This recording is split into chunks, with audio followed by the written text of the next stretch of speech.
Look at this view.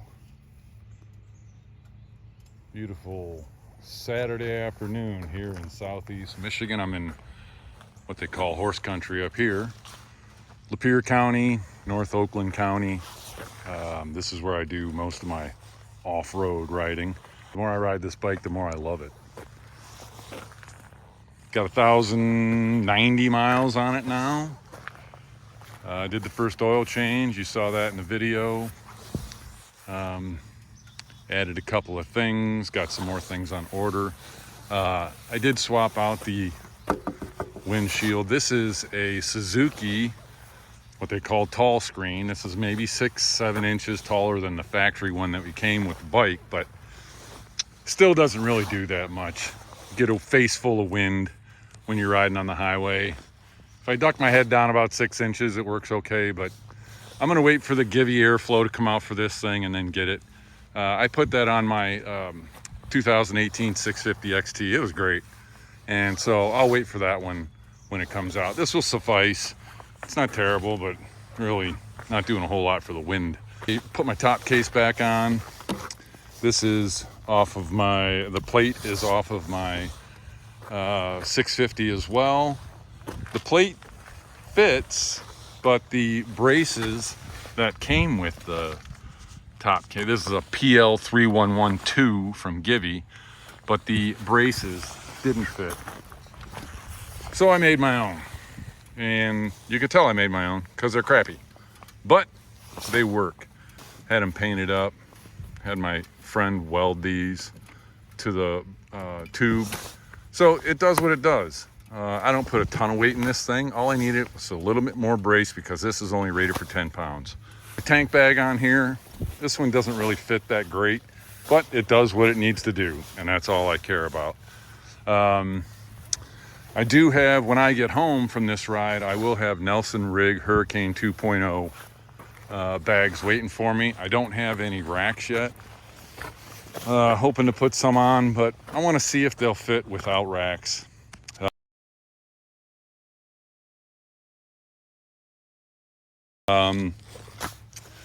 And then that's what I did. If you saw the last video, when I did the 1,000-mile review, I put the bike down in a mud pit because I don't know how to ride through mud.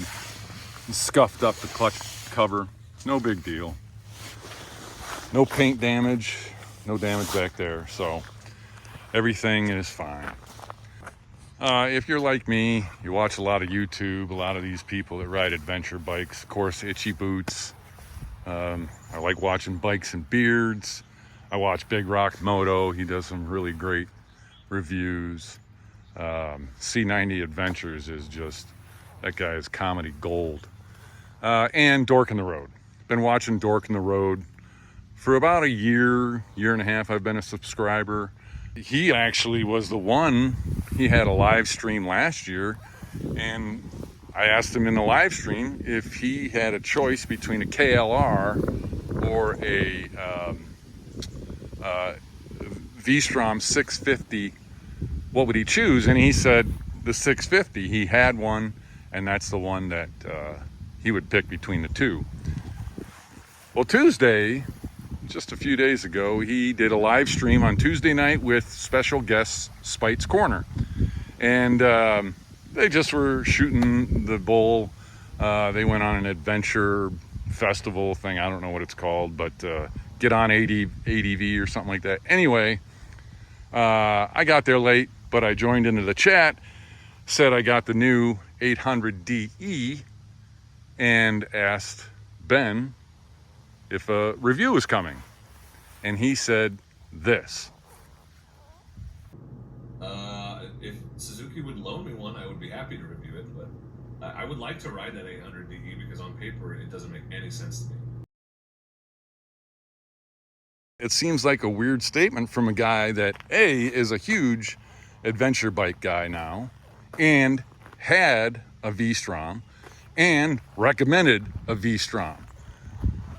And to say that on paper he doesn't understand this, I can't put two and two together.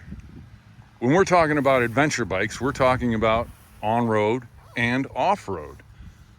Well, on paper, this DE is everything you want in a on-road and off-road bike.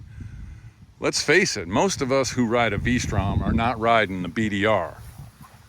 Here in Michigan, there isn't a BDR within, I don't know, 800 miles? I got to go to Pennsylvania, I think, is the closest one.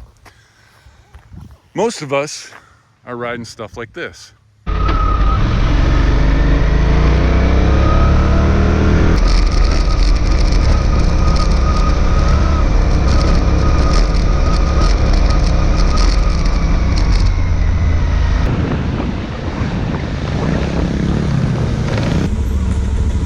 Alright, it's all good. What's up, kids?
And if you had a V-Strom, you appreciated how well it handled the street to get you to places like the gravel roads or wherever you go to do your off-road adventure.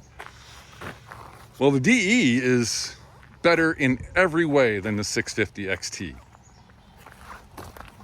21-inch front tire, which handles the gravel roads and the dirt and the mud. Not so well in my case, but for most people, handles the mud and all that stuff better. It's more powerful. This has 82 horsepower compared to the V-Strom, which had 60 something. And Spite, I think, drives a KLR, and that has 35, 40, something like that.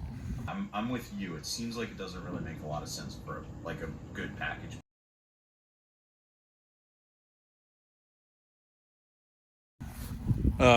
This has fully adjustable suspensions in the front and rear.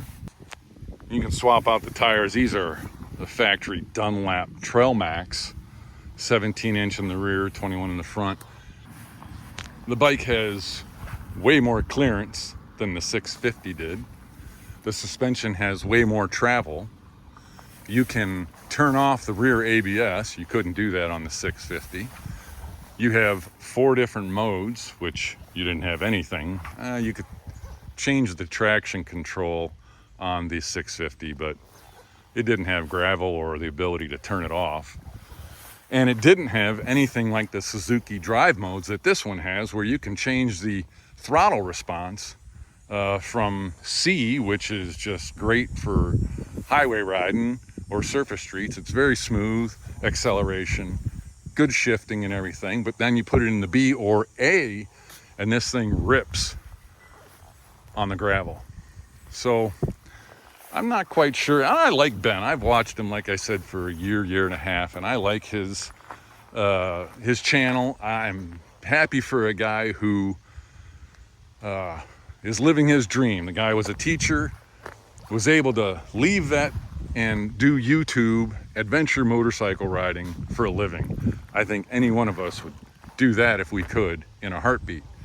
But I urge Ben to reach out to Suzuki or borrow one. Ben, you're welcome to come to Michigan and take this thing out for a rip, but get on this thing and you will not think that it doesn't make sense, because it makes all the sense in the world for a lot of guys like me who don't have BDR out our back door and are just riding on gravel roads.